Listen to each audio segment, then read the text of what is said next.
l'Éternel, car il entend ma voix. Il a penché vers moi son oreille, et je le chanterai toute ma vie.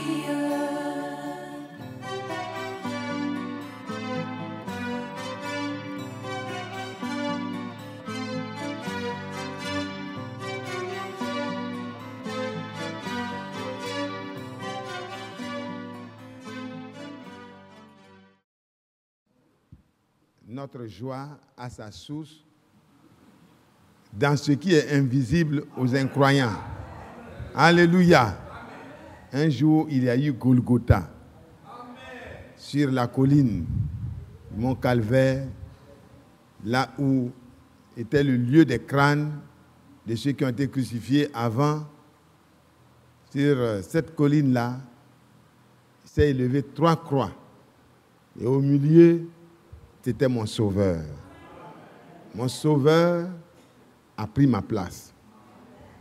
Dieu a estimé que j'avais de la valeur à ses yeux, du prix à ses yeux. Il ne m'a pas laissé dans ma situation. Il ne t'a pas laissé dans ta situation. Tu as eu vraiment le secours qu'il te fallait. J'ai eu le secours qu'il me fallait. Quand quelqu'un a besoin de secours et qu'il reçoit le secours, qu'est-ce qu'il doit faire? Il doit être heureux. Tu es en train de te noyer dans un puits. Et puis, quelqu'un a entendu le cri. Il vient à ton secours. Quand tu sors, tu ne dois pas serrer le visage. Tu dois manifester la joie. La joie d'avoir été sauvé in extremis. À peine, quelqu'un accepterait-il de mourir pour un homme de bien? Vous êtes un peu mieux que moi. Moi, je suis mauvais, plus mauvais. Mais le Seigneur, dans son amour, m'a aimé moi aussi. Et c'est ça qui fait ma joie. Est-ce que tu as vu, non? Je suis heureux parce que le Seigneur, malgré ce que je suis là, m'a aimé. Et il m'a sauvé. Et il m'a donné une nouvelle vie déjà ici. Et il me réserve la perfection avant l'enlèvement. Et puis il m'a réservé après l'enlèvement des choses merveilleuses qu'aucun homme ne peut décrire. Donc en espérance déjà et en vivant ce que je suis déjà, j'ai raison d'être dans la joie. Il y a la joie. Il y a la vie. La vie, les gens cherchent à avoir un peu d'argent. Quand on a commencé à parler des compléments alimentaires et quoi, les gens se sont rués. Les riches ont pris des quantités pour prolonger leur vie. Ce n'est pas mauvais. Parce qu'effectivement, scientifiquement, c'est des bonnes choses. Ça complète un peu notre alimentation qui est très, très pauvre. Ça peut ajouter des années. Peut-être quelqu'un qui devait vivre à cause des cellules fatiguées un peu moins d'années va en ajouter. Peut-être c'est tout au plus le double. Le complément alimentaire ne va pas t'amener jusqu'à 150 ans. Non. Ça va être difficile. Mais en acceptant la parole de Dieu, j'ai la vie éternelle. C'est ça qui est la cause de ma joie. Toi qui es triste encore là, tu ne dois pas être triste. Si tu as accepté ce que moi j'ai accepté là, tu dois savoir. Pas tu dois espérer, tu dois savoir que tu as la vie. Et c'est ça qui est la vie. La vie, un peu pour 100 ans, 1000 ans même. Parmi les hommes, aucun n'a atteint 1000 ans. Mais qu'est-ce que 100 ans? Qu'est-ce que 1000 ans? En comparaison de l'éternité. Alors, frères et sœurs, je vous en prie, il y a des cantiques. Quand on les chante, ça doit nous amener à rentrer en nous-mêmes. Vous nous posez la question, est-ce que D'habitude, je le chante avec les autres, mais moi-même, là, je m'arrête pour me demander, est-ce que j'ai ça? Est-ce que je dois chanter ça? On ne doit pas être toujours en espérance, on chante en espérance. Il y en a qui chantent, mais ils ne réfléchissent même pas à ce qu'ils ont chanté. Non, ne soyons pas comme ça. Je ne dis pas nous ici, quoi. Mais il arrive que les gens chantent sans réfléchir à ce qu'ils ont chanté. Quand tu dis « dans mon cœur, il y a la joie. Dans mon cœur, il y a l'amour. Dans mon cœur, il y a la paix », il faut que ça soit vrai. Si ce n'est pas le cas, c'est le moment de repartir à la source pour dire au Seigneur, je veux pouvoir chanter comme les autres, avec une pleine assurance. Que Dieu soit loué. Que Dieu soit loué. Le serviteur de Dieu, notre frère Isaac, un peu grippé, il est là, il viendra tout à l'heure prier avec nous, mais il m'a demandé d'apporter une petite exhortation pour que nous puissions prier, et puis il viendra par la suite pour prier avec nous. Donc, que Dieu vous bénisse. Amen. On va prier pour lui d'abord, que le Seigneur restaure totalement la santé de notre frère. Il n'est pas gravement malade, mais la grippe, vous voyez, ça fait tousser, ça fait un peu mal. Voilà, on va prier pour lui. Notre Père et notre Dieu, nous te prions pour ton serviteur, notre frère Isaac. Notre frère ne se porte pas bien, il est grippé et nous demandons sa guérison. Parce que cette guérison a été déjà acquise lorsque tu as pris notre place pour mourir au calvaire. Oh Dieu, tu as souffert d'abord l'ignominie, les moqueries et tout ce qui a été ta souffrance sur la croix. Blessé et meurtri, notre frère Isaac a obtenu la guérison. Merci parce qu'il est déjà guéri. Au nom du Seigneur Jésus-Christ. Amen. Amen. Gloire à Dieu. Gloire à Dieu. Donnez le micro à notre frère Oka. Il va se lever pour prier pour notre précieux frère. Nous le voulons en bonne santé, restauré pour le travail. Notre bien-aimé Père Céleste, ce matin encore, Seigneur, il t'a plu de nous donner, de nous rassembler ici.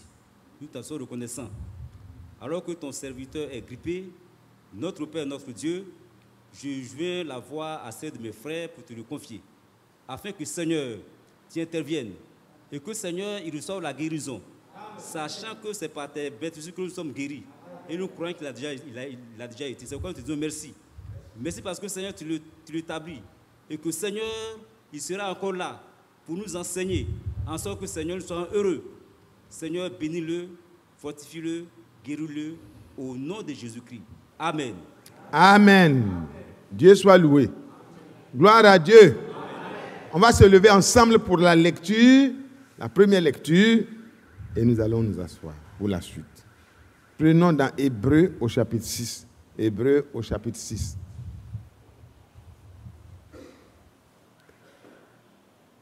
Hébreux 6. Je souhaite que le frère Isher ne soit pas loin, afin qu'il puisse s'imprégner du message et qu'il puisse conduire la prière tout à l'heure. Frère Isher, merci. Verset 6, chapitre 6, verset 9. Hébreux, chapitre 6, verset 9. Nous lisons. Quoique nous parlions ainsi, bien-aimés, nous attendons pour ce qui vous concerne des choses meilleures et favorables au salut. Qui croit cela aussi? Moi, je crois pour vous. Que nous attendons pour vous. Et moi aussi. Amen. Des choses meilleures, favorables au salut. Car Dieu n'est pas injuste pour oublier votre travail et l'amour que vous avez montré pour son nom. Gloire à Dieu. Ça aussi, c'est Amen. Je l'accepte. Je l'accepte. Dieu n'oubliera pas. Amen. Car Dieu n'est pas injuste pour oublier votre travail et l'amour que vous avez montré pour son nom, ayant rendu pour son nom, et rendant encore des services aux saints. Est-ce que c'est le cas? Amen. Ah, il faut que ça soit vrai. Nous désirons que chacun de vous, voilà, sujet de notre méditation. Nous désirons que chacun de vous montre le même zèle pour conserver jusqu'à la fin une pleine espérance. Amen. Espérant contre toute espérance. Vous vous souvenez, notre Père. Donc nous désirons que chacun de vous, ce n'est pas en groupe, mais chacun de vous,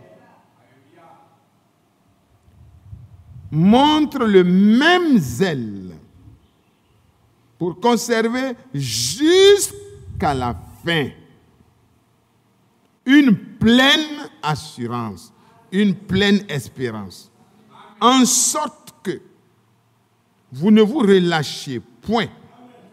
Amen. Oh, le croyant, le vainqueur ne se relâche pas. Et que vous imitiez ceux qui, par la foi et la persévérance, héritent les promesses. Héritent des promesses. Bon, nous prenons l'exemple et puis nous arrêtons. Lorsque Dieu fit la promesse à Abraham, ne pouvant jurer par un plus grand que lui, il jura par lui-même et dit: certainement, je te bénirai et je multiplierai ta postérité. Et vous savez que c'est Christ. Et nous sommes en Christ. Donc nous sommes concernés directement. Et c'est ainsi qu'Abraham, il a reçu la promesse, c'est vrai. Mais voilà l'attitude. L'attitude de celui à qui la promesse vient est la même. C'est ainsi qu'Abraham, ayant persévéré, obtint l'effet de la promesse. Ça s'est accompli. La promesse a eu un effet. Ça a été rendu visible. Or, les hommes jurent par celui qui est plus grand qu'eux. Et le serment est une garantie qui met fin à tous leurs différends. C'est pourquoi Dieu voulant montrer avec plus d'évidence aux héritiers de la promesse, l'immuabilité de sa résolution, intervint par un serment, afin que par deux choses immuables, dans lesquelles il est impossible que Dieu mente, nous trouvions un puissant encouragement. Alléluia! Il nous donne un puissant encouragement, non seulement dans notre foi, mais que ça nous permette de conserver, de continuer jusqu'à la fin. Oh, que Dieu soit loué. Un puissant encouragement. Nous, dans le seul refuge, voyez, le seul refuge, personne n'a vraiment fait quelque chose dans lequel il pourrait se cacher. Était quoi? A été de saisir l'espérance qui nous était proposée. Amen. L'espérance qui nous était proposée. Le salut en Christ et par les sacrifices de Christ est la seule espérance. Amen. Cette espérance, nous la possédons comme un ancre de l'âme, sûre et solide. Elle pénètre au-delà du voile là où Jésus est entré pour nous comme précurseur, ayant été fait souverain sacrificateur pour toujours, selon l'ordre de Melchisédek. Amen. Gloire à Dieu. Gloire à Dieu. Frère David, tu pries. Seigneur Dieu Tout-Puissant, que ton Saint-Nom soit loué. Amen. Tu es présent parmi nous. Et nous sommes venus ici pour que tu nous parles. Amen. Nous avons écouté la lecture de ta parole. Nous sommes tous disposés pour que tu nous parles. Tu connais tous nos besoins, que ce soit besoins spirituels, mais tous les besoins tu connais. Et par ta parole, tu peux donner la solution à tout. C'est pourquoi nous voulons que toi, tu effaces ton serviteur, que tu l'utilises simplement comme un canal et qu'il ne dise rien de lui-même. Que tout ce qui sortira de sa bouche vienne de toi. S'il y a une chose qui doit sortir que tu ne veux pas, ne permets pas qu'il dise ça. Que seulement ce que toi tu veux, afin que nous soyons vraiment heureux après cette parole. Et en même temps, pendant que nous écoutons, mais aussi la capacité, ce qu'il faut en même temps pour mettre en pratique. Mets tout dedans en même temps. Afin que quand on quitte ici, on est prêt. Non seulement on est heureux d'avoir écouté, et on est aussi prêt pour obéir. Amen. Accorde ta grâce au nom de Jésus-Christ. Amen. Amen. Dieu te bénisse. Asseyons-nous.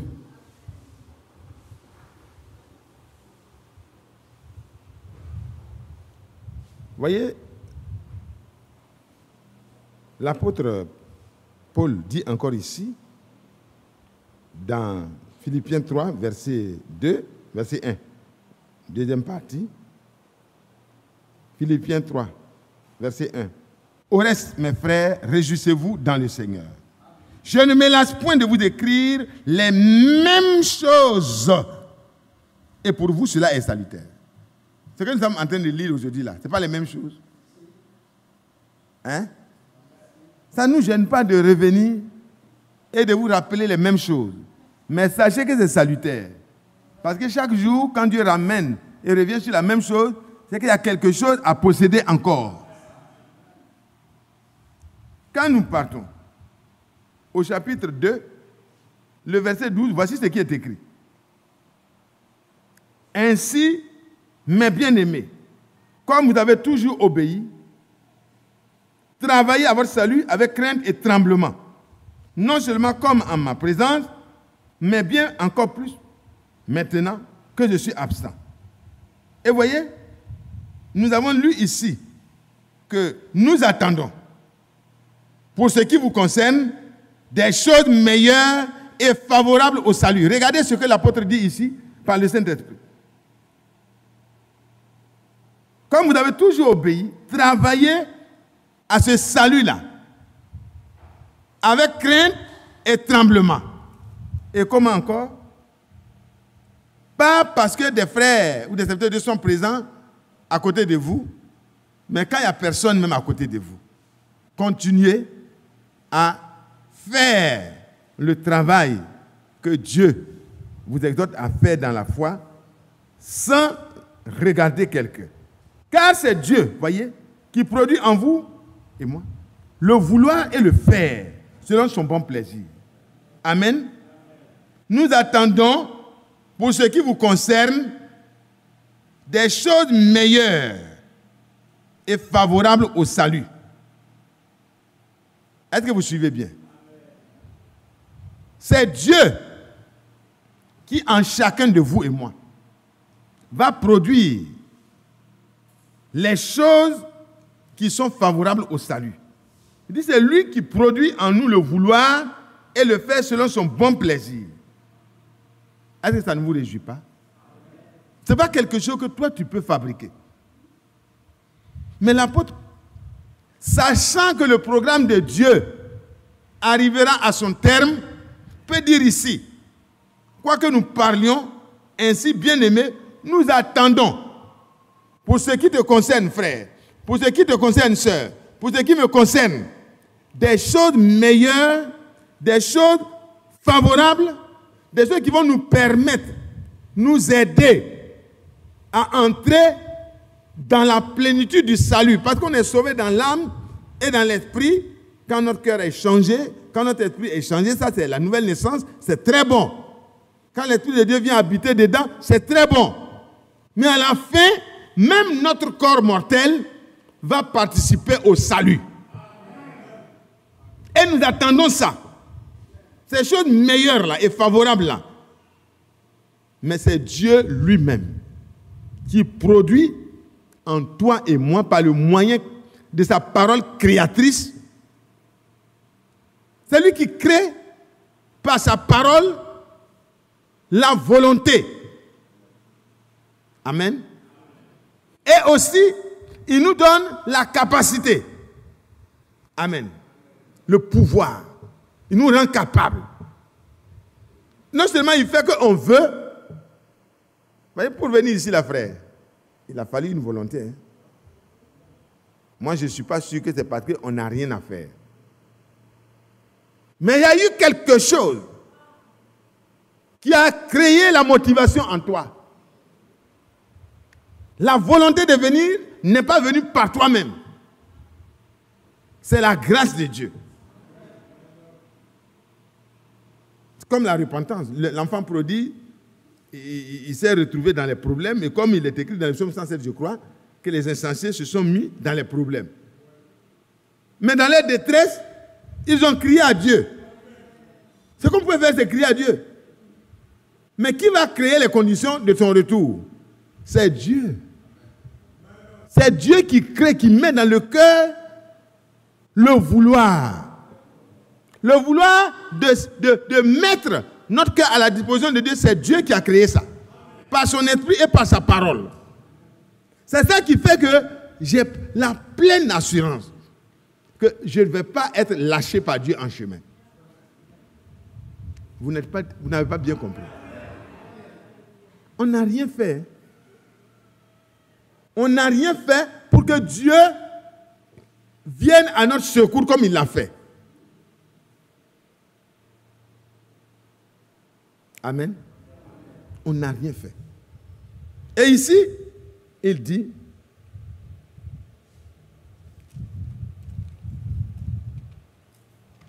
dans Philippiens là,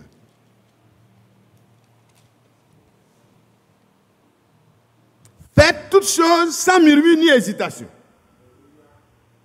Parce que c'est Dieu qui a décidé, en ce qui te concerne, des choses meilleures et favorables au salut. Dieu a déjà décidé ça.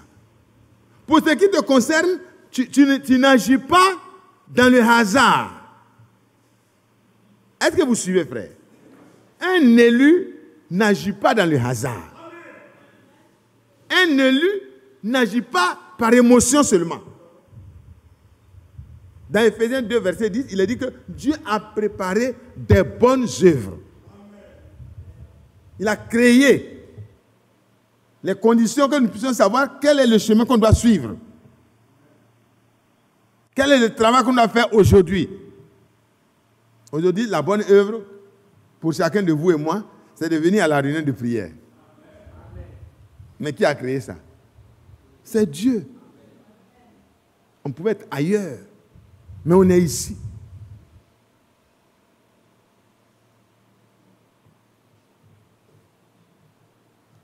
On retourne. C'est ça qui fait que faites toutes choses. Fred, quand vous repartirez à la maison, ce que vous devez poser comme acte, soyez posé. Est-ce que vous comprenez? Le chrétien n'est pas agité par les circonstances. Le chrétien n'est pas celui qui agit et puis après il est en train de murmurer à gauche, à droite. Non. Non, frère, tu es un vainqueur. Tu n'es pas quelqu'un qui agit de manière improgrammée. Le Seigneur a déjà programmé ce qu'il faut. Si tu es attentif, tu verras un chemin tout tracé devant toi. C'est écrit quelque part. Pour ceux qui ont confiance en lui, il y a des chemins tout tracés. Des œuvres préparées d'avance. Car c'est lui qui crée en nous le vouloir et le pouvoir.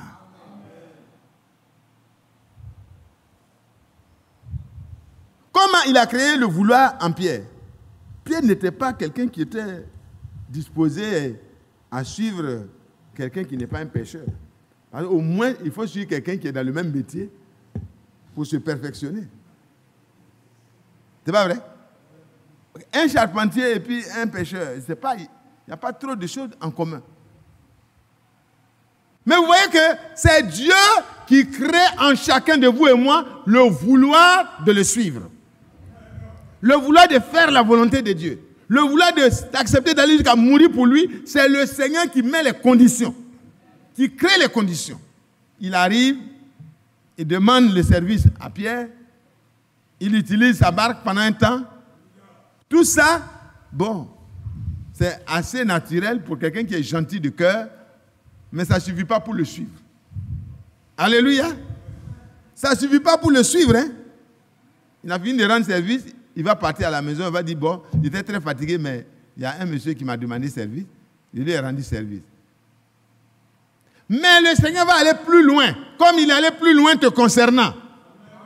Comme il allait plus loin me concernant, pour créer en nous la volonté de le suivre. Frère, c'est Dieu qui crée en nous le vouloir et qui crée en nous aussi le pouvoir. Parce que nous attendons, pour ce qui nous concerne, des choses meilleures et favorables au salut. Nous devons être tranquilles en cette histoire.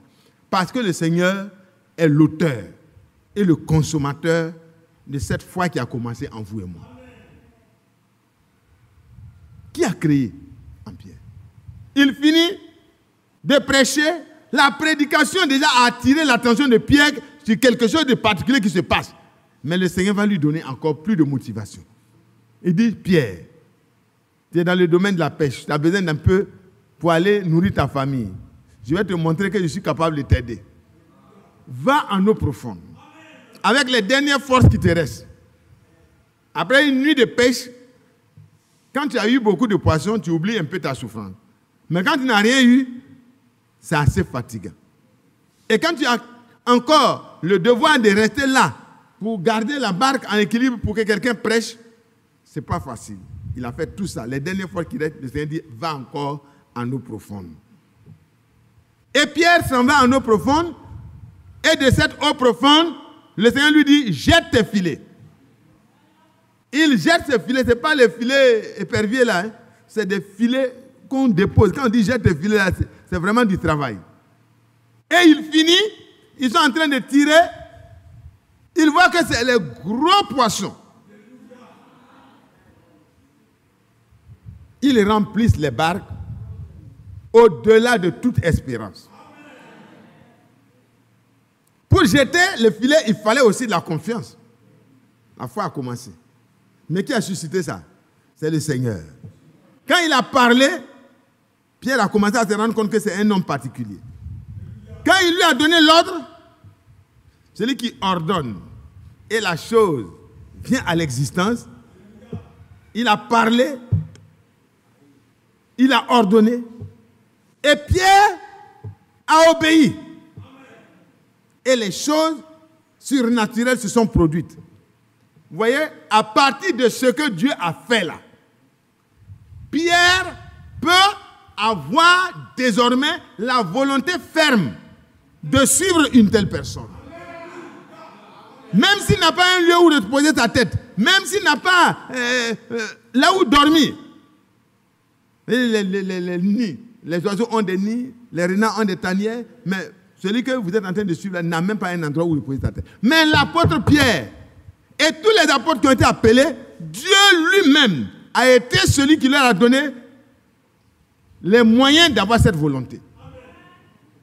Frères, pour ce qui nous concerne, nous attendons des choses meilleures et favorables au salut. N'ayez pas de crainte. Le Seigneur a commencé en vous et moi quelque chose, il va aller jusqu'au bout. C'est rassurant. C'est très rassurant. Et le monsieur, il a eu beaucoup de poissons. Au lieu d'aller à la maison pour faire la fête, il abandonne tout à ses parents et il se met, quand le Seigneur lui a ordonné de venir et d'être pêcheur d'hommes, alors, tout tremblant, reconnaissant qu'il est pécheur et qu'il n'avait pas le droit de s'arrêter en présence de celui qui a été vu par Ésaïe. Vous voyez, Ésaïe l'a vu et Ésaïe a dit, ah, je suis vraiment un homme pourri au milieu d'un peuple pourri. Mais mes yeux ont vu le roi. Donc je risque de mourir. Il dit non, tu ne vas pas mourir. C'est la même chose. Il était dans un corps naturel, mais Pierre l'a reconnu. Et quand Pierre l'a reconnu, les choses ont changé. Il a abandonné les choses qui étaient une sécurité terrestre et il s'est mis à suivre ce qui est invisible. Parce que ce que Pierre suivait là, on pourrait dire que c'est de la folie. Comment tu peux abandonner ce qui est clair là? Et puis tu vas suivre quelqu'un avec les problèmes que tu peux avoir? Non, il n'y a pas de problème. Et plus tard, Pierre peut dire, nous qui avons tout quitté pour te suivre. Ça veut dire que ce n'était pas encore totalement, il n'avait pas encore vu.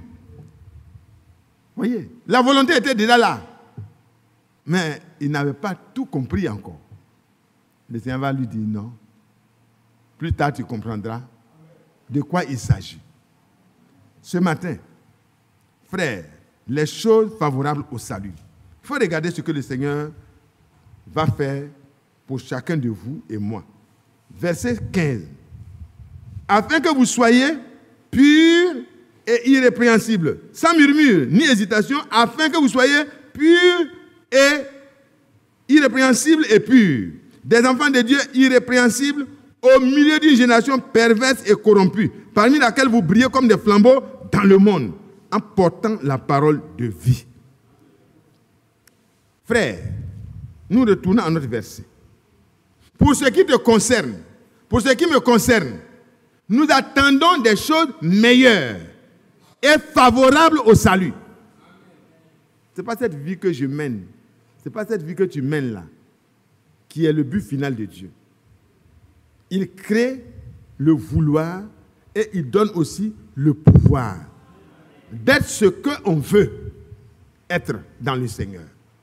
Et il dit ici que le Seigneur, dans sa grâce, veut que toi et moi, nous soyons irréprochables et purs. Est-ce que ça ne concorde pas avec Éphésiens 1? Il nous a prédestinés à être quoi? Saints et irréprochables. Au milieu d'une génération perverse et corrompue, comme cela a été dit ici.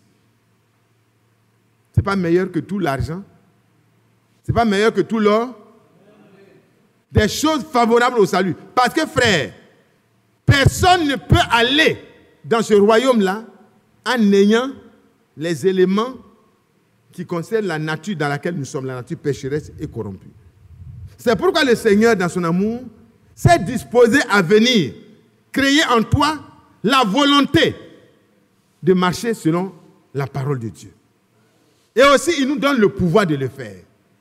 Pierre l'a suivi. Mais plus tard, le Seigneur va lui donner le pouvoir de ne plus jamais retourner en arrière. Le vouloir est créé par la parole de Dieu, par l'Esprit de Dieu. Le pouvoir aussi vient de lui.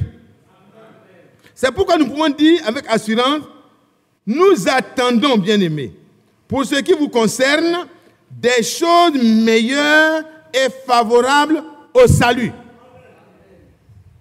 Je serai irréprochable, irrépréhensible et pur par la grâce de Dieu.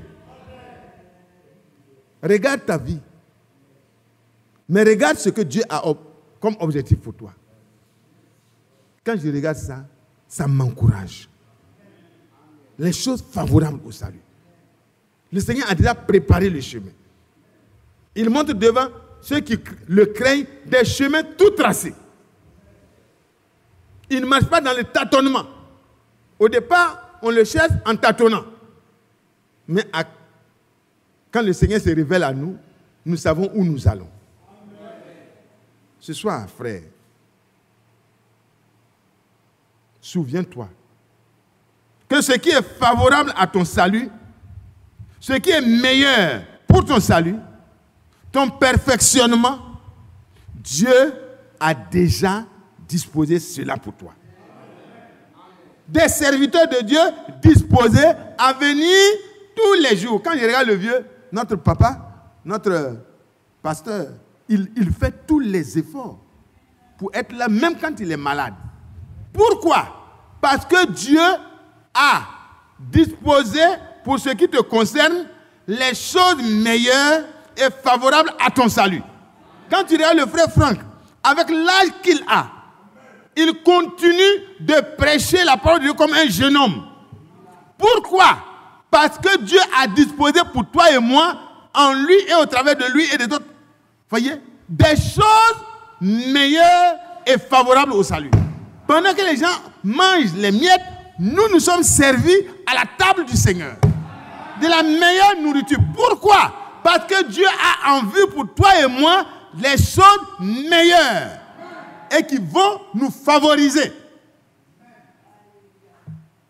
Pour que nous possédions une pleine assurance et entrer en possession même du salut de notre corps. Frère, quand l'apôtre dit ça sous l'inspiration du Saint-Esprit, ça mérite que tu sois heureux. Quand Dieu peut avoir pour ce qui te concerne des dispositions pareilles, toi aussi tu dois attendre. En ce qui te concerne, des choses meilleures et favorables au salut. Si ta marche est médiocre, si ta marche est encore tachetée de beaucoup de choses, ne te décourage pas, porte les regards sur celui qui a parlé. Quand il parle, la chose existe. Quand il ordonne, la chose... Non, quand il parle, la chose arrive. Quand il ordonne, la chose existe. Dieu ordonne pour toi. Il parle en ta faveur, en ma faveur. Donc moi je suis sûr que pour ce qui concerne le salut de mon corps comme le salut de mon âme, le Seigneur a disposé des choses meilleures et favorables. Qui croit que le Seigneur veut pour lui une santé meilleure et favorable pour qu'il puisse continuer à avancer dans le royaume de Dieu, tant spirituellement que physiquement. Quand il a dit à la femme, ta foi t'a sauvé, nous savons que ce salut-là concernait son corps d'abord. Amen. Parce que son corps était malade, mourant. Elle a cru et cela a permis à Dieu de lui manifester ce qui était meilleur. Oh, que Dieu soit loué. Retournons à notre verset de base. Car Dieu n'est pas injuste pour oublier votre travail et l'amour que vous avez montré pour son nom. Amen. Les Hébreux en question, les croyants, et maintenant nous avons le devoir, par la grâce de Dieu, de montrer chaque jour l'amour pour le nom du Seigneur et travailler avec crainte et tremblement à notre salut. Ce n'est pas parce que nous allons travailler pour nous sauver, non, non. Le Seigneur nous a sauvés, il a disposé des œuvres qui concernent notre salut, notre préparation, jusqu'à ce que nous soyons transmués. Nous devons suivre ces droites, ces lignes, ces chemins tracés. Ici, frère, Dieu n'est pas injuste. Quand un homme, un frère se met à jeûner et à prier pour que Dieu apporte à son Église la restauration, la bénédiction, les guérisons, les choses meilleures que ce qu'on voit aujourd'hui, le Seigneur n'est pas injuste. Il n'est pas injuste, hein? Non. Dieu ne va pas oublier le travail que chacun fait en secret. C'est pourquoi ne te décourage pas. Quand le laboureur, quand le planteur commence à travailler le nouveau champ, il n'y a pas de cacao à vendre. Il n'y a pas de maïs. Au départ, c'est difficile. Tu travailles avec espérance. Tu travailles avec espérance. Ah oui, lui, il comprend bien. Il a crié Amen. Parce que tu attends de Dieu qui a le pouvoir d'agrandir et d'affermir, qu'il puisse vraiment permettre que la chose prenne. La foi aussi, c'est la même chose. c'est la grâce de Dieu. Mais quand tu travailles avec une telle espérance, ça ne trompe pas. Les gens ont l'habitude de dire que la terre ne trompe pas. Mais la foi est encore meilleure. La terre peut manquer de pluie.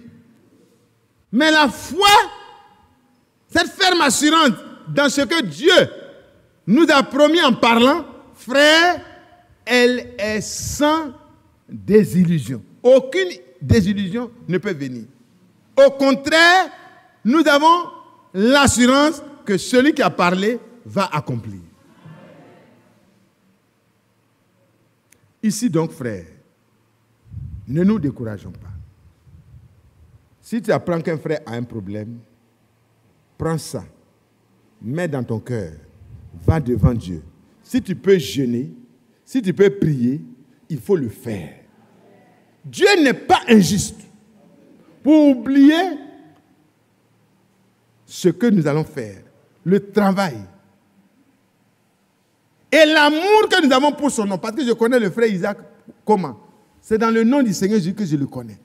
C'est dans la parole que je le connais. Si je l'aime à cause du nom du Seigneur, le Seigneur ne n'oubliera jamais cet amour que j'ai.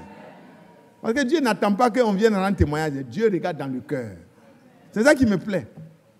Les gens peuvent aller raconter beaucoup d'autres choses sur vous et sur quelqu'un. Non, ça, ce n'est rien. Mais est-ce que dans ton cœur, tu travailles vraiment dans la conformité à la volonté de Dieu? Travaille pour le Seigneur. Jeûne, prie, persévère. Dieu n'oubliera pas ce que tu fais.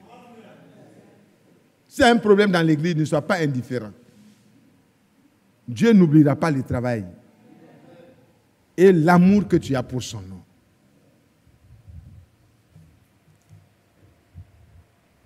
Ayant rendu et rendant encore des services aux saints. Est-ce que c'est une réalité?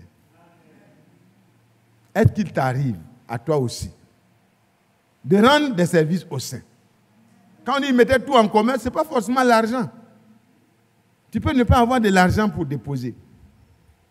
Anne, elle était dans le temple, elle persévérait pendant près de 57 ans. Elle jeûnait, elle priait, elle soutenait le travail de Dieu. Elle avait du zèle pour les choses du royaume de Dieu. Et Dieu n'est pas injuste pour oublier le travail que tu fais en secret. Frères et sœurs, le premier bien, c'est à nous-mêmes que nous faisons. Quand nous sommes à la disposition de Dieu.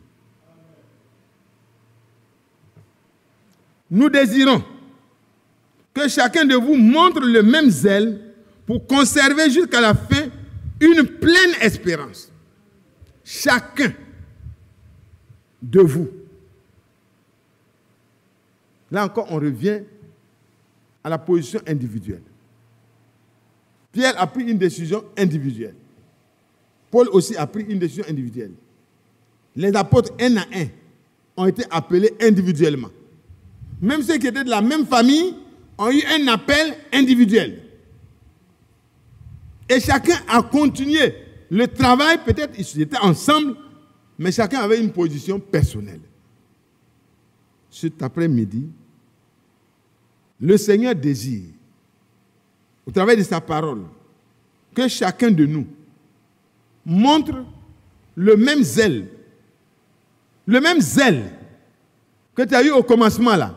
Il faut montrer le même zèle continuellement et il faut continuer dans le même zèle. Tu vas comprendre pourquoi. Amen. Il faut suivre. En sorte que vous ne vous relâchiez point et que vous imitiez ceux qui. Amen. D'abord, nous avons des choses favorables et meilleures et favorables au salut. Et Dieu n'est pas injuste pour oublier notre travail et l'amour que nous avons montré pour son nom. Donc nous devons le faire encore davantage.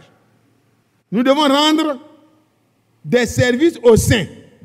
S'il arrive qu'un frère dans la foi est dans un problème, nous devons être disposés à faire ce que Dieu mettra dans notre cœur de faire, sans consulter à gauche ni à droite.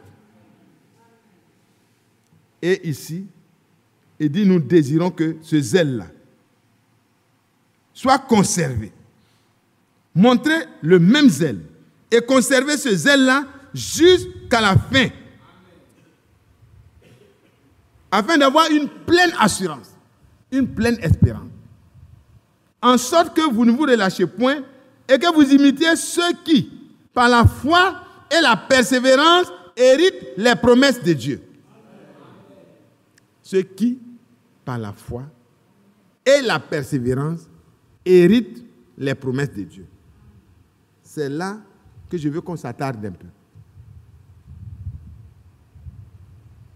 Frères et sœurs, aujourd'hui nous allons prendre un homme qui marque réellement par sa persévérance. Nous avons été enseignés pendant plusieurs semaines sur la foi. Et comme il y a deux alliés, nous avons toujours entendu ici que la foi et la persévérance marchent ensemble pour que nous puissions entrer en possession de ce que Dieu nous a promis. Je vais prendre un seul exemple et puis nous allons nous mettre dans la prière. Frère Hichet, ne sois pas loin parce que tu vas conduire la prière tout à l'heure. D'accord. Tout à l'heure. Quand je vais finir de lire, ou bien tout à l'heure. D'accord. Bon, avant la deuxième lecture, on va laisser... Je suis dérangé parce que j'aurais bien voulu qu'il prie pour nous après la lecture. On va lire la deuxième lecture, il va prier, et puis nous allons avoir cette méditation. J'avais cru.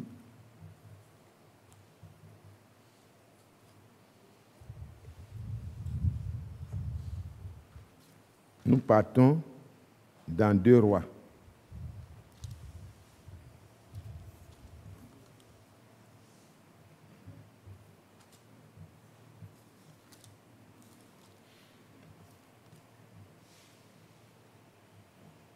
Deux Rois au chapitre 2.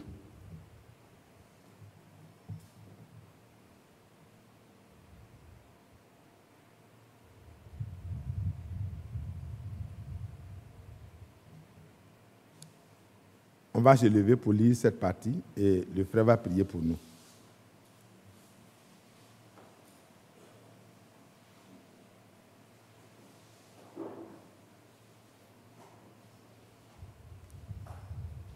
Lorsque l'Éternel, verset 1, fit monter Élie dans un tourbillon, Élie partait de Gilgal avec Élisée. Élie dit à Élisée, « Reste ici, je te prie, car l'Éternel m'envoie jusqu'à Béthel. » Élisée répondit, « L'Éternel est vivant, et ton âme est vivante. Je ne te quitterai point. »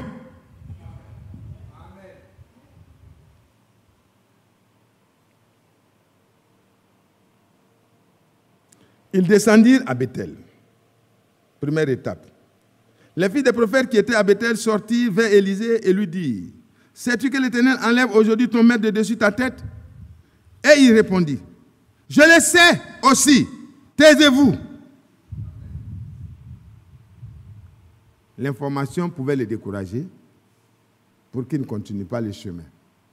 Il va rester avec le groupe de ceux qui savent. Mais il dit non, taisez-vous. Élie lui dit, Élisée, reste ici, je te prie avec les autres, car l'Éternel m'envoie à Jéricho.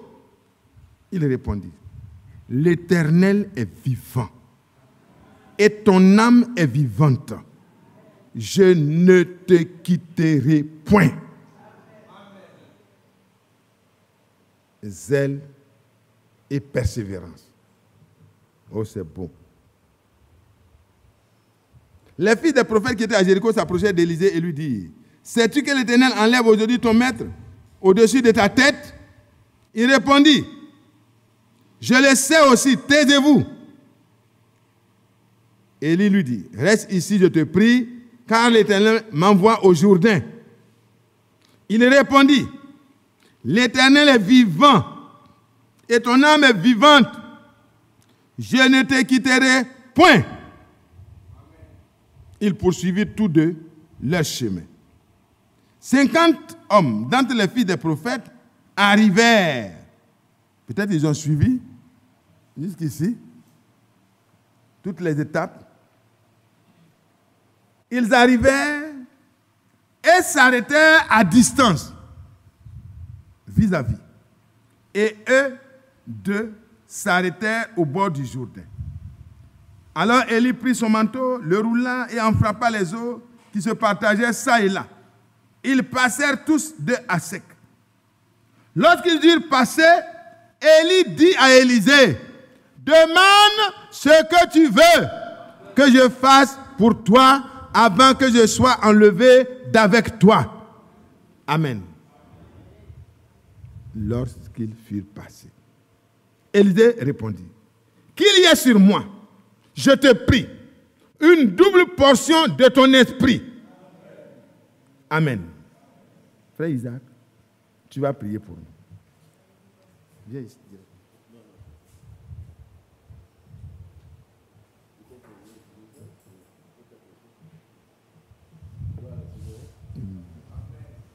Gloire au Seigneur. Notre Dieu fait descendre sur nous une double portion de ton Esprit Saint. Amen. Tu as promis que nous serons revêtus de la puissance là-haut. Amen. Et que dans cette église, chacun expérimente cette puissance. Amen. Nous aurons bien avoir des biens matériels, mais si nous n'avons pas le Saint-Esprit, nous ne sommes pas des chrétiens. C'est vrai. Fais descendre cette double portion. Amen. La Pentecôte sur ton serviteur, Oh sur Dieu. moi-même et sur toute cette assemblée. Amen. Qu'en partant d'ici cet après-midi, chacun puisse expérimenter véritablement un baptême authentique du Saint-Esprit. Amen. Nous avons vu la vie d'Élisée après. Il y avait une différence entre sa vie passée et sa vie après avoir reçu cette double portion. Oh Qu'il Dieu. en soit ici dans cette assemblée. Oh Dieu. Et que la chair disparaisse Amen. pour laisser la place à cet esprit qui travaille. Oh Dieu. Et que l'Église soit réveillée Amen. par le Saint-Esprit. Tu connais nos besoins, frère. Interviens, accorde à chacun Amen. satisfaction totale de ses besoins. Oh Dieu. Continue d'utiliser puissamment ton serviteur Amen. partout où il va pour le bien-être du peuple de Dieu. Amen. Au nom de Jésus, te prions. Amen. Amen. Dieu vous bénisse, vous pouvez vous asseoir. Amen. Nous allons recommander le départ du serviteur de Dieu au moment opportun entre les mains du Seigneur. Seigneur, nous voulons te remercier pour la parole que nous avons lue et pour la prière de ton serviteur. À cause de ce qu'il est un peu fatigué, oh Dieu, il va se retirer quelque peu. Oh notre Dieu, nous demandons que tu l'accompagnes et que ce ne soit pas pour être guéri, mais il est déjà guéri. Mais que Seigneur, rentrant, il puisse se reposer dans la paix. Merci pour l'effort que tu lui as donné de fournir pour être avec nous. Bénis-le encore une fois, bénis toute la famille au nom du Seigneur Jésus-Christ. Amen. Gloire à Dieu. Que Dieu accompagne son serviteur. Frères et sœurs, vous voyez, il est dit clairement ici, nous désirons que chacun de vous montre le même zèle pour conserver jusqu'à la fin une pleine assurance, en sorte que vous ne vous relâchiez point. Amen.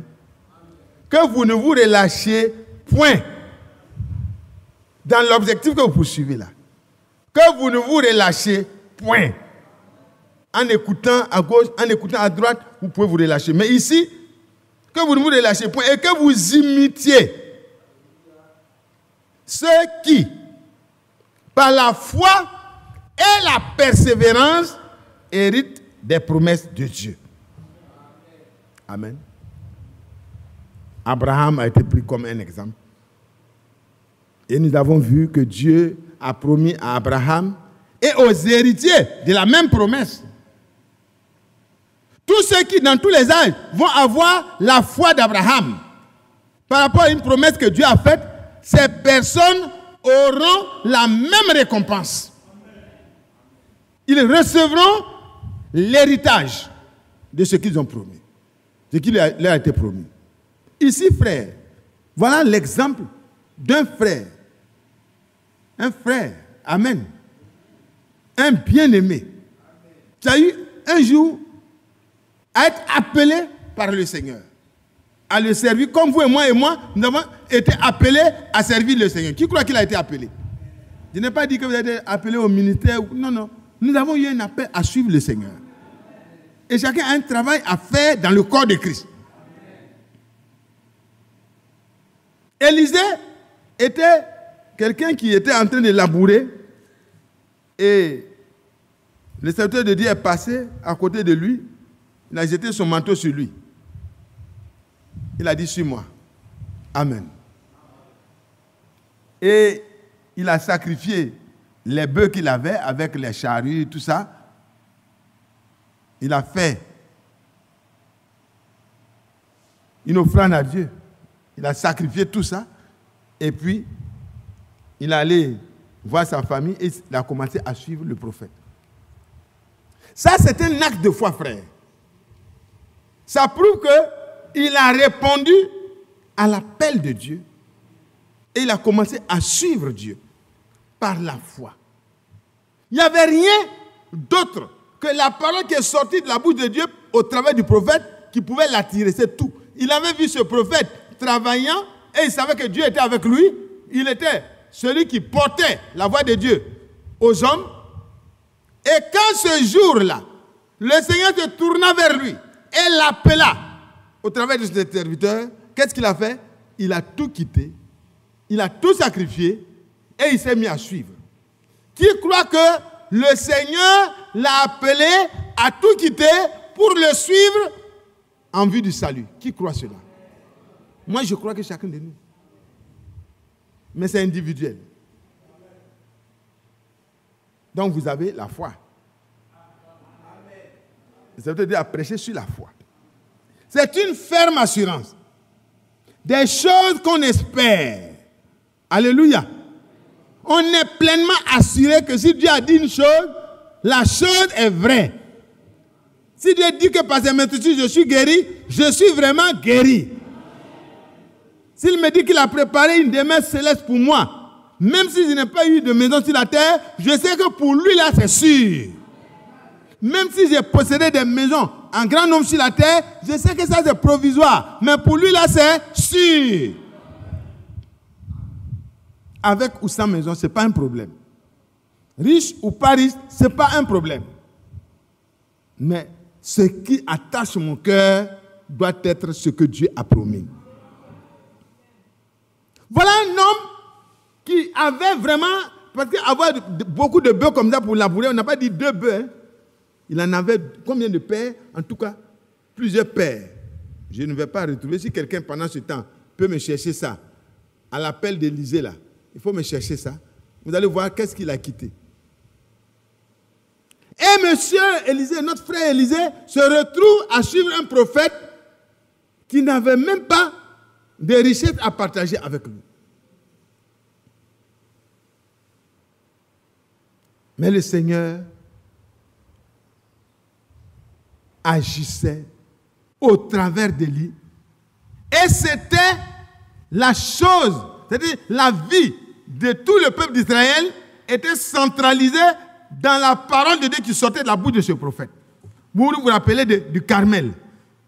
Peut-être qu'Élisée était parmi ceux qui étaient là. Les vrais adorateurs de Dieu qui n'ont pas fléchi les genoux devant Baal. Voyez, ce jour-là, ils ont été libérés pour manifester ouvertement leur foi. Gloire à Dieu. Gloire à Dieu. Gloire à Dieu. Et Élisée a été appelé comme toi tu as été appelé. Élisée a eu la foi qui a été suscitée. Quand Dieu a parlé, ça a créé la foi en Élisée. Il a tout quitté. Frère Bébo, il a tout quitté pour suivre le Seigneur au travers de son prophète. Maintenant, frère, la foi, pourquoi elle doit être jointe à la persévérance? Lis ça pour moi. Si tu as le verset, donnez-lui le micro.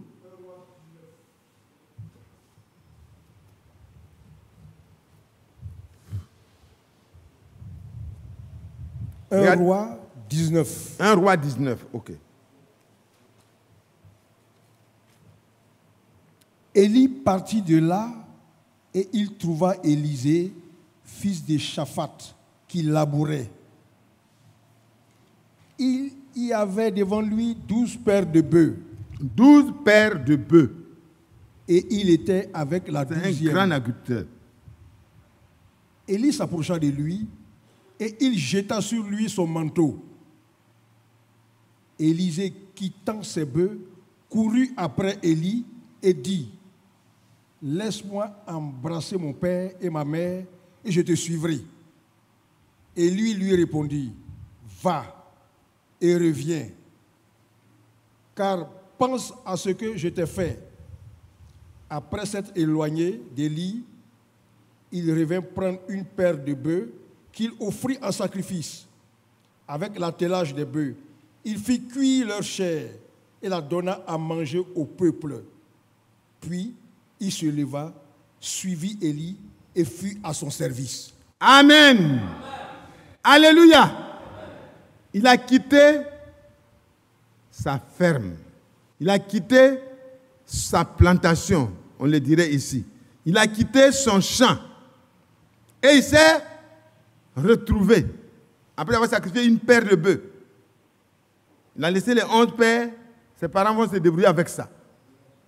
Mais lui, après avoir salué ses parents, il est parti pour suivre quelqu'un qu'on pourrait dire être comme un vagabond. Parce que comme le Seigneur, les prophètes que le Seigneur appelle, n'ont pas de demeure lambrisée. C'est des personnes qui sont revêtues de peau de chameaux ou parfois qui mangent. Et regardez Élisée, des sauterelles. Jean-Baptiste, c'est des sauterelles. Élisée, c'est des corbeaux même qui venaient lui donner à manger, etc. Et c'est quelqu'un comme ça qu'il va se mettre à suivre. Frère, je pense que vous pouvez lire dans Hébreux, au chapitre 11, que Élisée, tous les vainqueurs qui ont été cités dans cette liste-là, c'est des gens qui, par la foi, amen, ils manifestaient leur foi, leur confiance au Seigneur. Ils ont pu éteindre le feu pour d'autres. Ils ont pu faire descendre la pluie. Ils ont pu arrêter la pluie, la faire revenir par la foi. Et Élisée, c'est ce qui intéressait Élisée. Élisée ne regardait pas les moyens matériels. Élisée n'avait pas de problème sur les choses matérielles parce qu'il était déjà dans une famille riche. Regardez, frère, un tel homme va se mettre à suivre un homme qui n'a rien. Et à 3 reprises, première, reste ici, je te prie, car l'Éternel m'envoie à Bethel. Nous partons. Reste ici, car l'Éternel m'envoie à Jéricho. Verset 4. Reste ici, car l'Éternel m'envoie au Jourdain. Dans toutes ces 3 étapes, c'était une occasion pour Élisée de retourner. Parce qu'il a obéi à Dieu, c'est le prophète qui lui a dit de rester. Mes frères, si tu sais ce qu'il te faut, il ne faut pas te relâcher. Frère, dans l'enlèvement, Dieu ne va pas nous appeler pour nous demander est-ce que vous appartenez à l'église d'Abidjan. Dieu ne va pas nous demander est-ce que tu connais le message de la fin des temps. Ça ne suffit pas. Dieu voudra avoir des preuves. Il va avoir l'évidence de ta foi. Et c'est maintenant. C'est maintenant plus que jamais que chacun de nous doit montrer sa détermination à aller jusqu'au bout. Quelle est ta détermination? Qu'est-ce que tu veux? Quand tu viens ici, là, c'est pour que Dieu te guérisse des maladies? C'est pour que Dieu te donne mari? C'est pour que Dieu te donne la paix dans ton foyer? C'est pour que Dieu te donne succès? Toutes ces choses-là, il dit les païens même, c'est ceux qui les recherchent. Frère, je veux que, frère, vous et moi, nous ayons un objectif ce soir dans notre prière. Le prophète lui dit, reste ici. Il dit non. Les autres viennent, les frères et sœurs viennent. Ils lui disent, est-ce que tu sais que ton maître sera enlevé de dessus ta tête? Il dit, taisez-vous, laissez-moi. J'ai un objectif, je dois l'atteindre. J'ai un objectif, je dois l'atteindre. Je dois aller jusqu'au bout. La foi et la persévérance. La foi et la persévérance. Ne pas s'arrêter en chemin. Ne pas se laisser embrouiller par des programmes intermédiaires. Reste ici, non, je ne reste pas ici, je vais jusqu'au bout. Frère, tu as prié pour une personne, ça s'est bien passé, c'est bon, mais Dieu a dit que ceux qui croient, des signes les accompagneront. Ça ne suffit pas. Il faut aller jusqu'à posséder une pleine assurance que quand le Seigneur arrivera, tu pourras partir. Mais tu vas partir comment?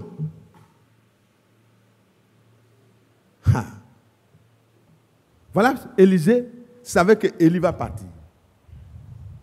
Lui, il était vraiment son collaborateur principal, on le dira. Mais quel est l'héritage que Élie pouvait lui laisser pour continuer le travail de la manière la plus efficace? C'est ça qui était son problème.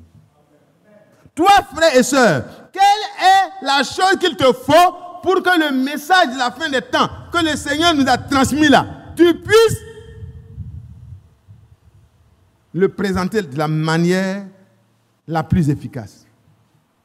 C'est la guérison de ton corps? C'est la guérison de ton corps? Ça ne suffit pas. On peut guérir aujourd'hui et mourir demain. Élisée reste ici. Il dit non. Nous allons lire le verset 9.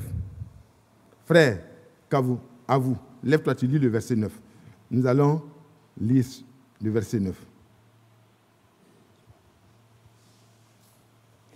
2 Rois 2, verset 9.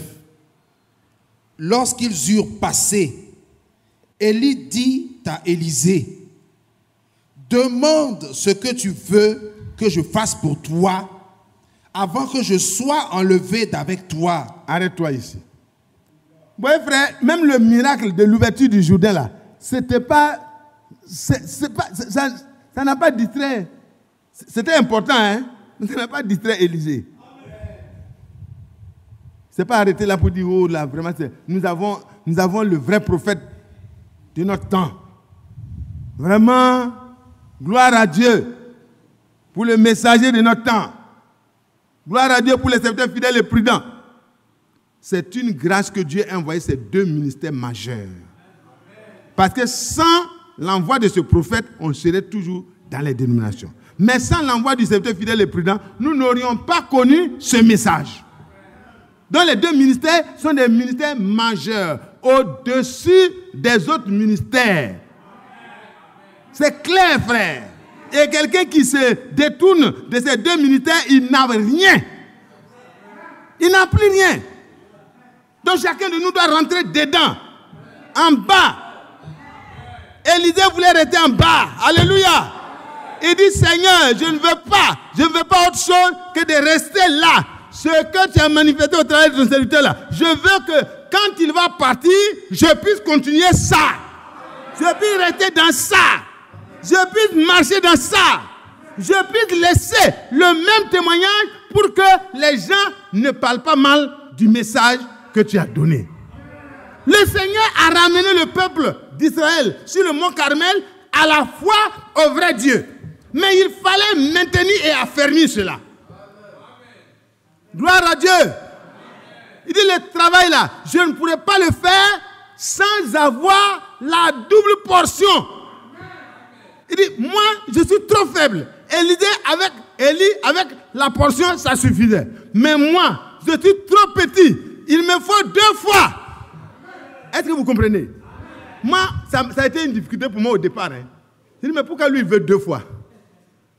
Mais le jeune homme là, il est un peu audacieux.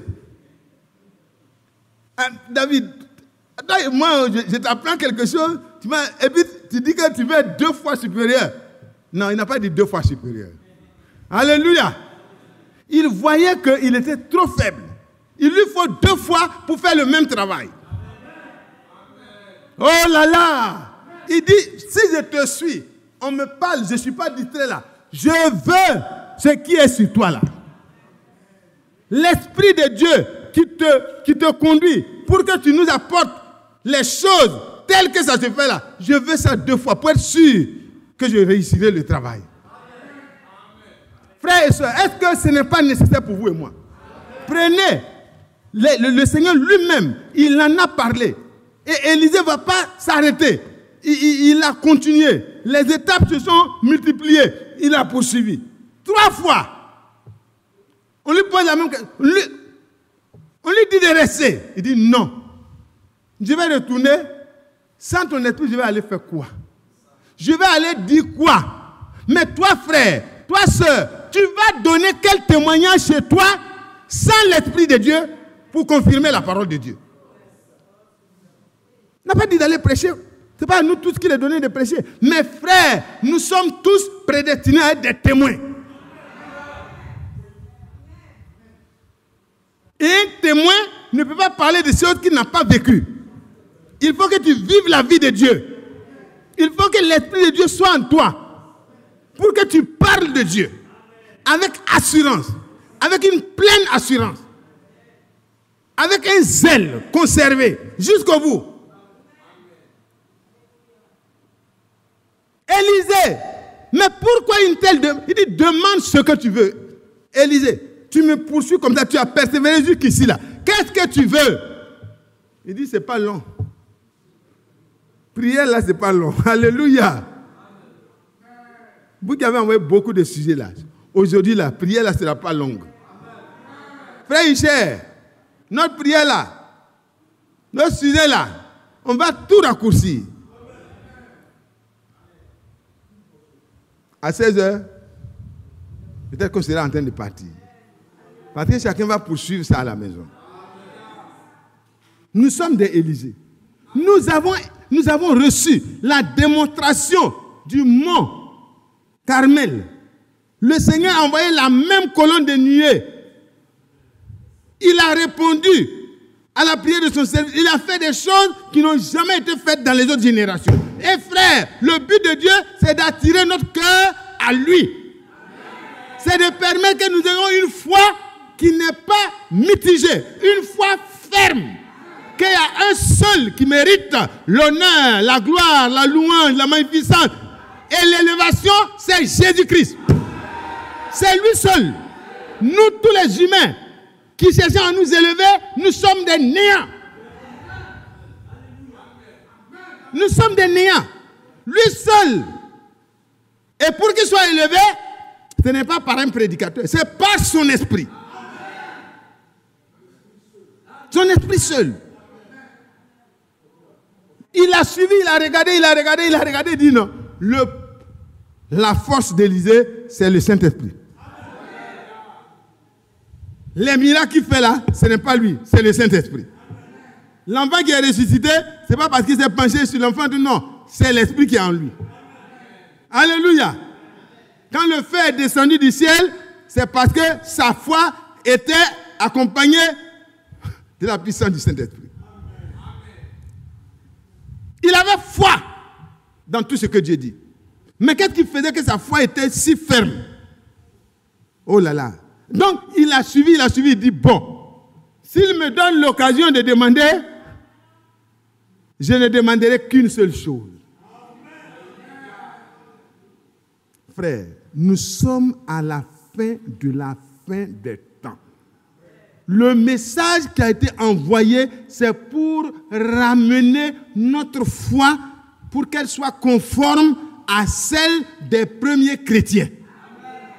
Que nous ayons aussi part à la même promesse du Père. Pour que notre foi ait la même efficacité que celle des premiers chrétiens. Je ne vous entends pas.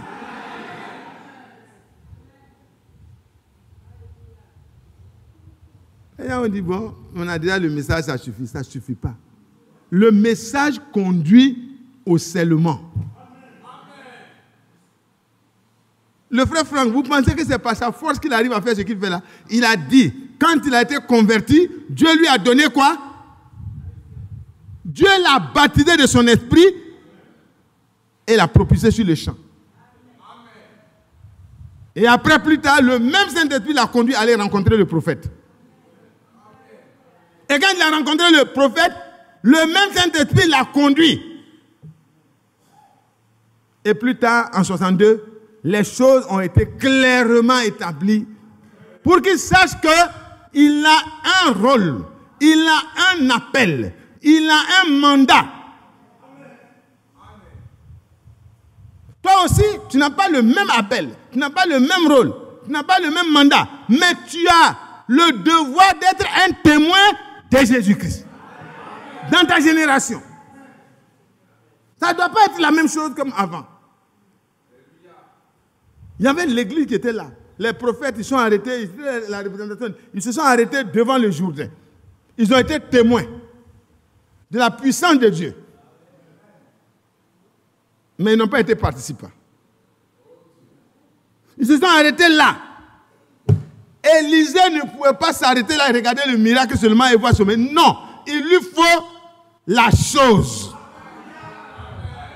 Pendant que les autres étaient limités là, vis-à-vis du Jourdain, regardant, eux, ils ont traversé, ils sont allés de l'autre côté. Et le maître lui pose la question. Son maître. Demande, Élisée, ce que tu veux, avant que je parte, afin que je te l'accorde. C'est au nom du Seigneur qui parle.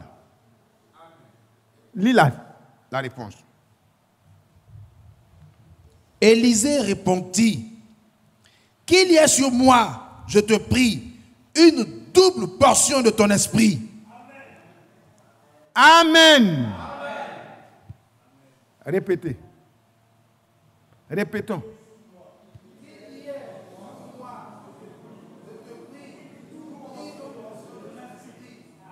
Non, je ne vous entends pas. Je te prie, une double portion de ton esprit. Encore.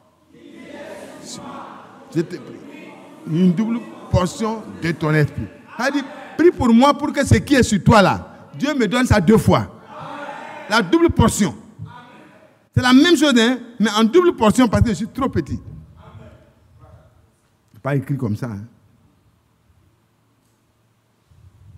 Nous allons lire dans Actes au chapitre 1. Actes au chapitre 1. Le verset 4. Lis ça. Acte 1, verset 4.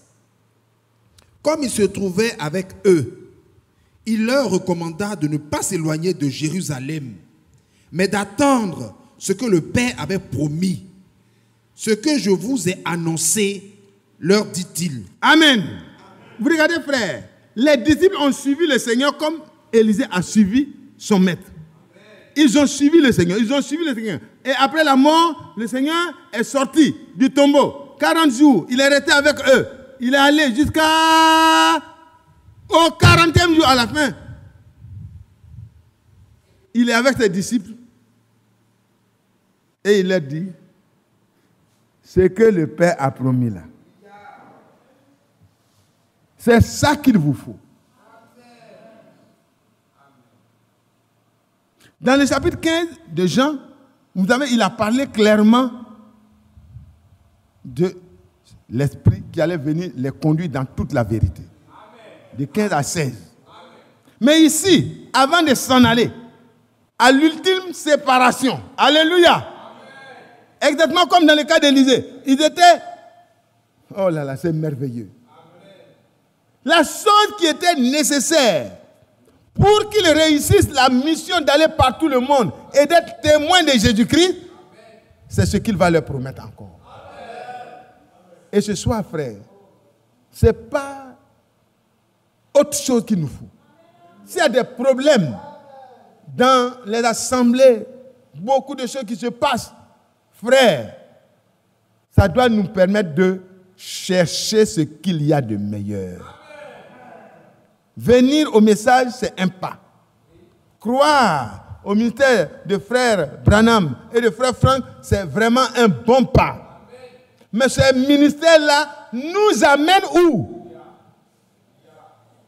Ça nous amène où? Ça nous ramène à la foi de nos pères, les apôtres et les prophètes. Voilà le prophète Élisée. Voilà la persévérance. La foi était là, mais la persévérance va faire la différence. Les autres ont suivi jusqu'au Jourdain. Peut-être qu'il y a eu des curieux qui ont quitté depuis la première étape, Bethel, Jéricho, ils sont arrivés au Jourdain, ils ont même vu le miracle. Mais ils n'ont pas traversé. Ils n'avaient pas un objectif dans le cœur. Ce soir, tu ne dois pas repartir avec les mêmes élèves. Non, tu dois avoir un objectif précis dans ton cœur. Une demande qui est capitale. Une demande qui est unique. Les autres choses doivent être je ne sais pas, secondaires. Frère, s'il y a une chose pour laquelle on doit jeûner, pour dire Seigneur, enlève tout ce qui est un obstacle dans ma vie, c'est bien ça. Seigneur, je me consacre à toi. Mon corps là, je te le livre comme un sacrifice vivant. Je veux te servir. Je veux dans mon quartier être un témoin efficace.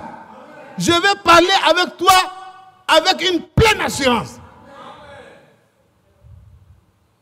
Seigneur, il dit, continue la lecture. Verset 5.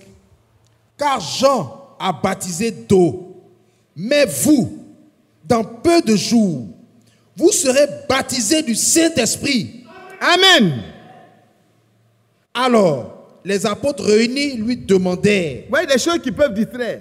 Pendant qu'on leur parle des choses essentielles, ils sont en train de parler d'autres choses. Et ce n'est pas ce qu'on fait souvent.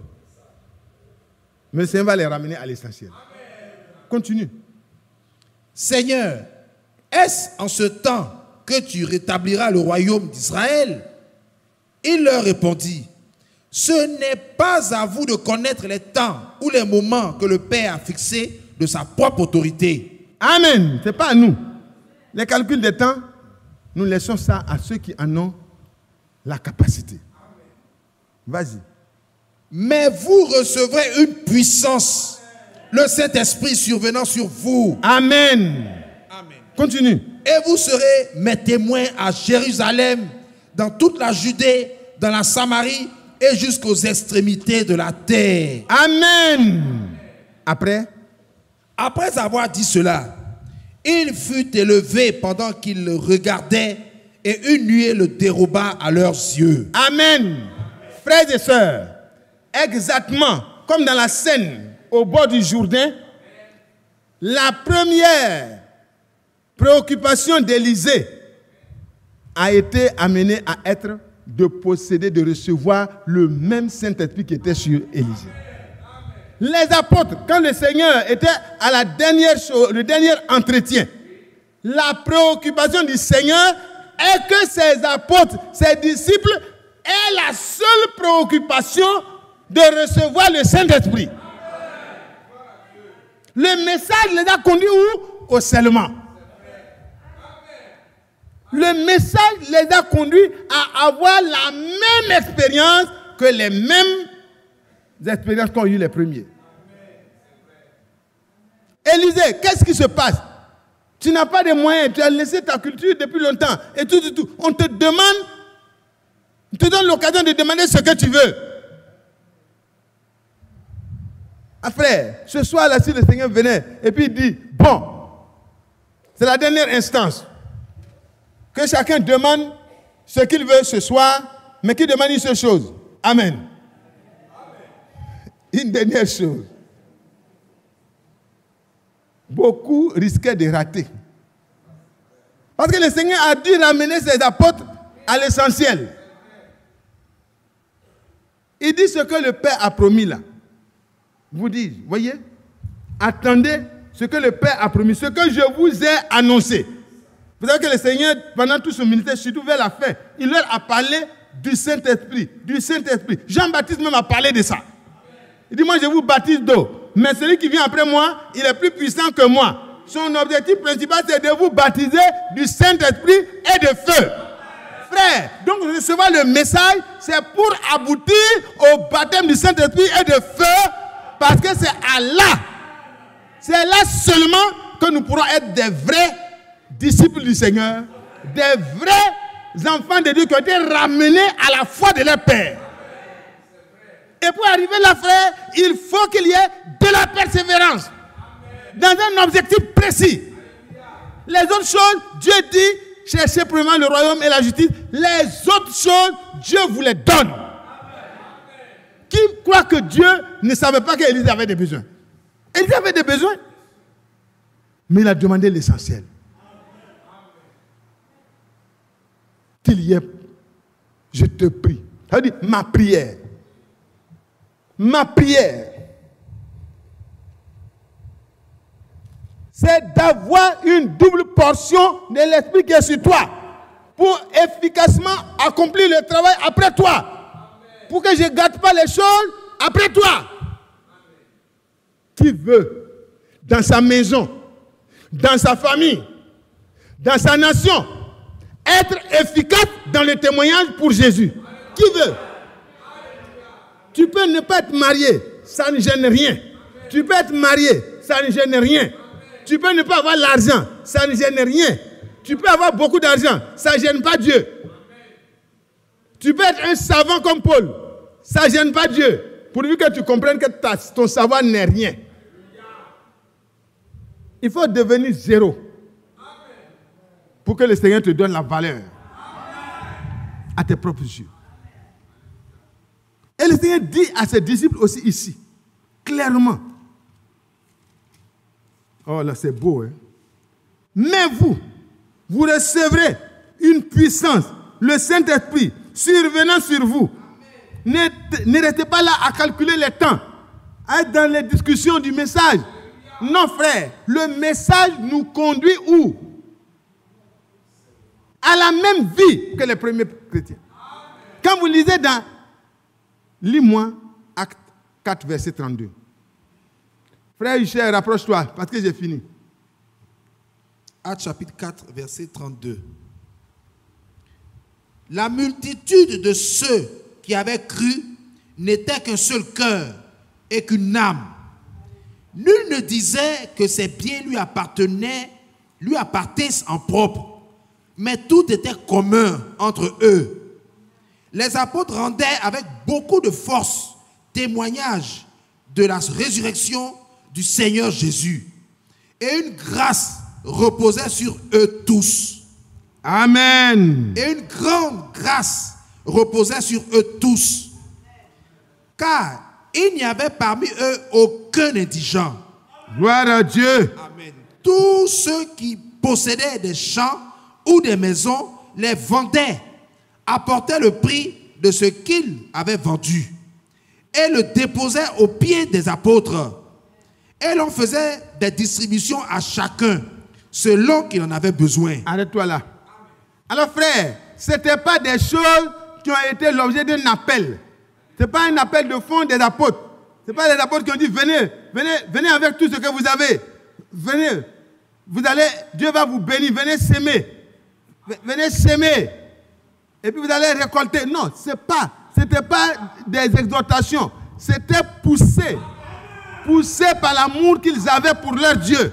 poussés par l'amour du nom de Jésus, poussés par une flamme intérieure, poussés par le fait que leur cœur n'était plus attaché aux choses de la terre. C'était de ça qu'il est question. Ils se sont appauvris pour que les petites choses qu'ils possèdent là puissent être profitables aux autres.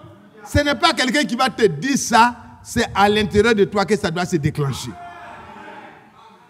Frère, regardez ce comportement. Vous pensez que quelqu'un peut organiser ça? Il y a quelqu'un qui peut organiser ça, des milliers de personnes? Non, ce n'est pas possible. Ce n'est pas possible. C'est Dieu seul. C'est Dieu seul. Et quand quelqu'un a voulu imiter ça avec sa femme, ils ont été exclus par Dieu. Et quand Dieu est à l'œuvre, frère, ça permet que les hypocrites, ça permet que les incrédules soient démasqués. Frère, c'est de ça que nous avons besoin.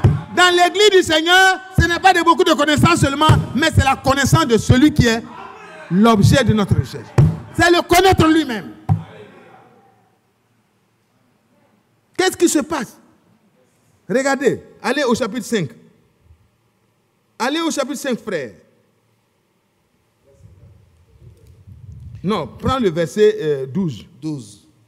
Beaucoup de miracles et de prodiges se faisaient au milieu du peuple par les mains des apôtres. Ils se tenaient tous ensemble au portique de Salomon et aucun des autres n'osait se joindre à eux. Vous pensez? Frère, est-ce que vous ne voulez pas que le temps revienne où les sorciers, les incrédules, les menteurs, les impudiques n'aient plus le courage de venir à l'Assemblée des saints? Vous ne voulez pas ça? Frère, c'est plus que des milliards. Frère, ici, c'est pas vrai? Vous serez au chômage, ça va vous permettre de ne pas trop travailler. Pas au chômage. Mais frère, quand il y a trop de charnel et très peu de spirituel, il y a trop de travail. Mais quand chacun a la direction de Dieu dans son cœur, alléluia, tous nous avançons au pas de l'évangile, alléluia. Et le prophète de notre temps a vu que quand l'épouse était dans la cadence et marchait, il y a eu un moment où on a perdu la cadence et le Seigneur a ramené les choses, alléluia. Nous croyons que le Seigneur va ramener chacun de nous à la cadence de l'évangile. Mais ce n'est pas par la force, ni par l'intelligence, ni par la puissance, mais par le Saint-Esprit. Que faut-il, Élisée? La double portion de ce qui est sur toi. Tu ne veux plus rien d'autre, ça me suffit. S'il est là avec moi, il pourvoira à tous mes besoins. S'il est là avec moi, il me guérira quand je serai malade. S'il est là avec moi, quand le peuple de Dieu sera dans le besoin, lui-même pourvoira. S'il est là avec moi, s'il y a un besoin de miracle, le Seigneur accomplira le miracle. S'il est là, frère, je veux que lui-même soit en moi. Les dons là, c'est secondaire pour moi. Je veux lui-même. C'est pas vrai? Est-ce qu'il a demandé don? Élisée n'a pas demandé de dons. Il n'a pas demandé des miracles. Il dit, je veux l'esprit là. Quand il est sur nous, il dispose des dons comme il veut. Regardez la multitude. Il n'était qu'un cœur, une âme. Qui peut unir des gens comme ça? Tu t'en prends David, tu veux parler mal de Mathias, il dit, celui-là, moi je l'aime, il ne faut pas parler mal de lui. Mais est-ce que tu sais ce qu'il a fait? Il dit, je ne veux rien savoir même. Mettons-nous à prier pour lui. Aïe! Mais c'est qu'elle a fait ça. Il dit, bon, je vais aller voir la sœur Lucie. Est-ce que tu as entendu? Frère, toi tu es encore à ce niveau. Je n'ai rien entendu. Ce que j'entends là, c'est la parole de l'heure. Aïe! Mais hier, là, tu n'as pas entendu, mais aujourd'hui, là, tu as l'actualité d'aujourd'hui.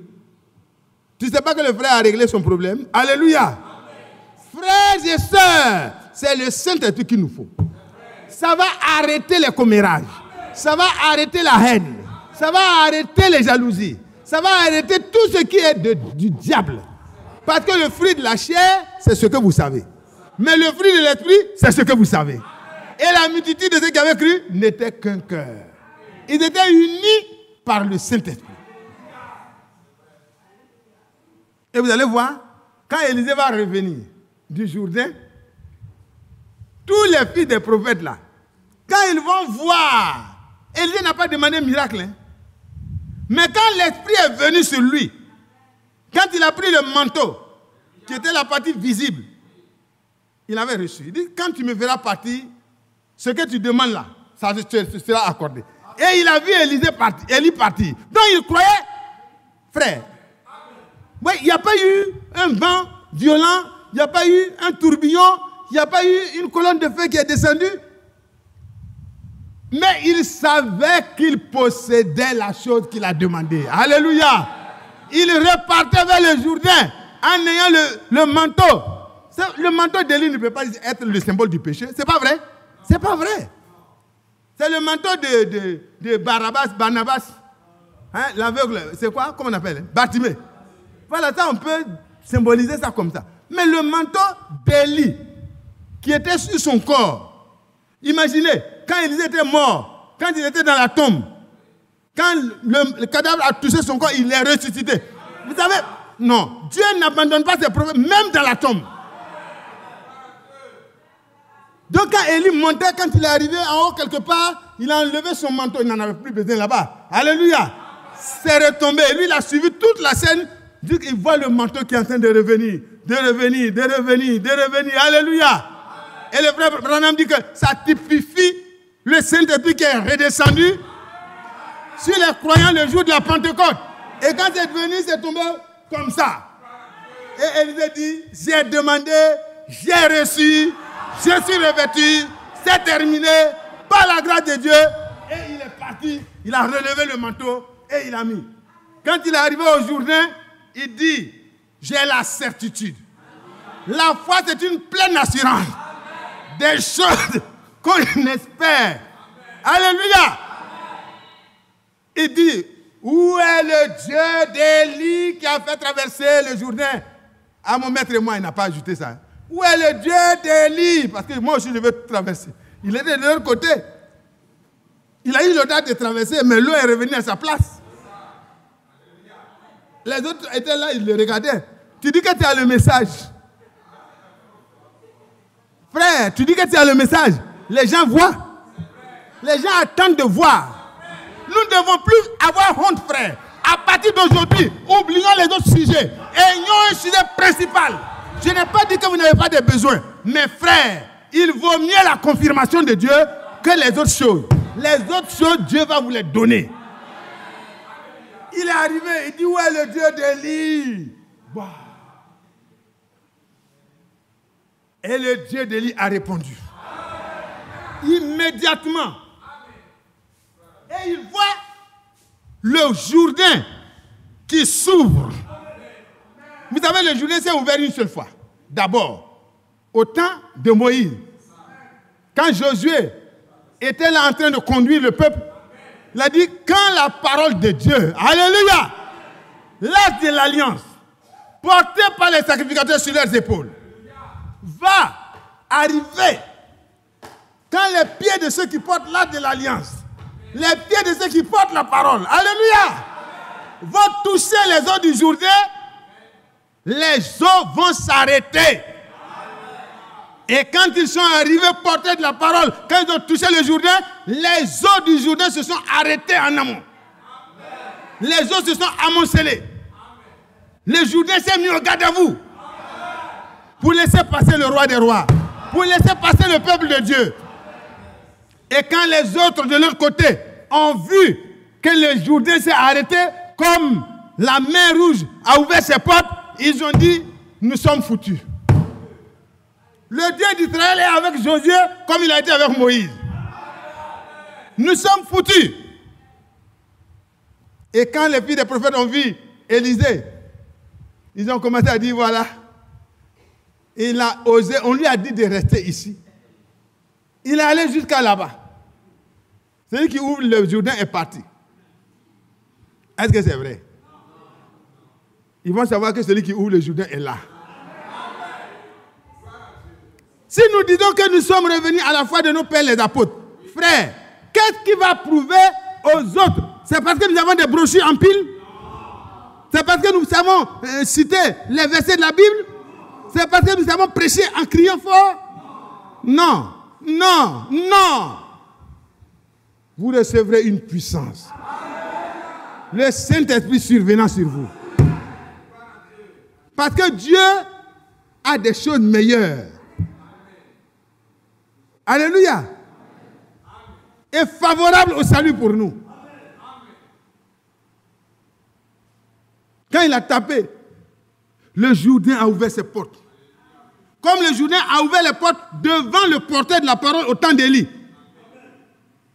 Dieu voulait montrer encore que celui qui revient là, il porte ma parole. Je suis avec lui. Écoutez-le. Alléluia. Et le Jourdain a ouvert ses portes. Et Élisée a commencé à marcher. Alléluia. Oh, quelle assurance. Quelle assurance. Il n'a pas peur que l'eau va revenir. Il sait que celui qui a ouvert l'eau retient l'eau. Jusqu'à ce qu'il soit hors de l'eau. Et quand il est arrivé de l'autre côté, qu'est-ce que les autres ont fait? Ils se sont tous prosternés. Ils n'ont pas reconnu Élisée. Ils ont reconnu que Dieu était en Élisée. Frère, ce qui va fermer la bouche à ceux qui sont encore dans les systèmes de ténèbres et tout ça autour de vous, ce n'est pas les brochures, mais c'est le Seigneur confirmant sa parole qui est écrite dans les brochures. Et ces brochures-là doivent être écrites en toi par le Saint-Esprit. Frère Iger, tu vas nous conduire. Un sujet principal. Amen. Les autres sujets, on va les regrouper à la fin. Parce que ça, c'est les autres choses. Alléluia. Dieu nous les donne par-dessus tout. Si c'est à 15h30, c'est fini, on a fini. Si c'est à 16h, on a fini. Frères et sœurs, vous recevrez une puissance. Le Saint-Esprit survenant sur nous. Pour que nous soyons des témoins efficaces. Que le Seigneur nous bénisse. Que le Seigneur nous bénisse. Que le Seigneur nous bénisse. Élisée n'a pas eu besoin de dire, moi je crois au message d'Élie. Non, c'est fini. Les gens ont cru que, directement, il est l'héritier de ce message. Il était vraiment l'héritier, le porteur de ce message dans son temps. Et les gens se sont mis simplement à croire.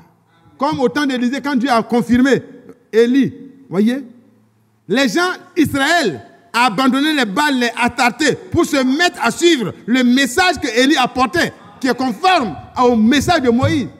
Alors, il n'y avait plus de démonstration à faire. Le Seigneur avait confirmé. Le frère Branham disait la dernière fois, frère Franck, que quand nous acceptons d'être baptisés au nom de Jésus-Christ, après avoir entendu la parole de Dieu, c'est quoi?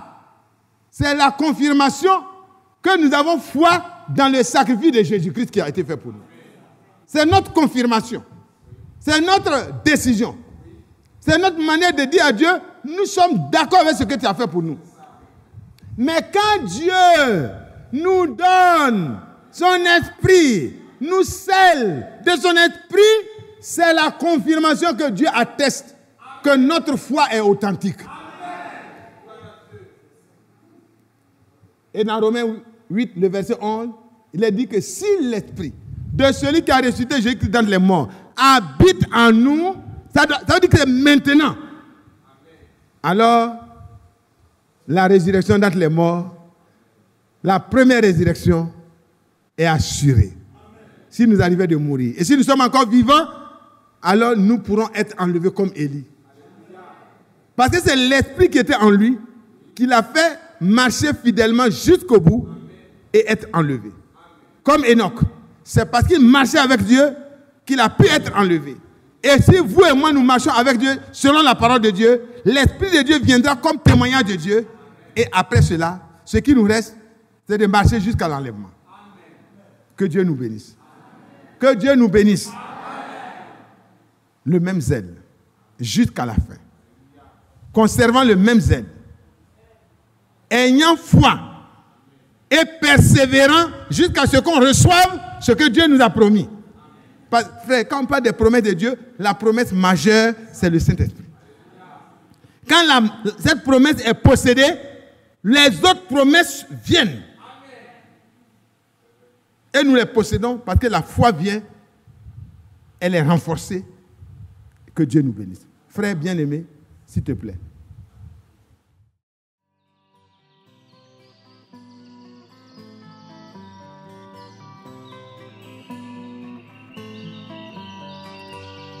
J'aime l'Éternel, car il entend ma voix. Il a penché vers moi son oreille, et je le chanterai toute ma vie.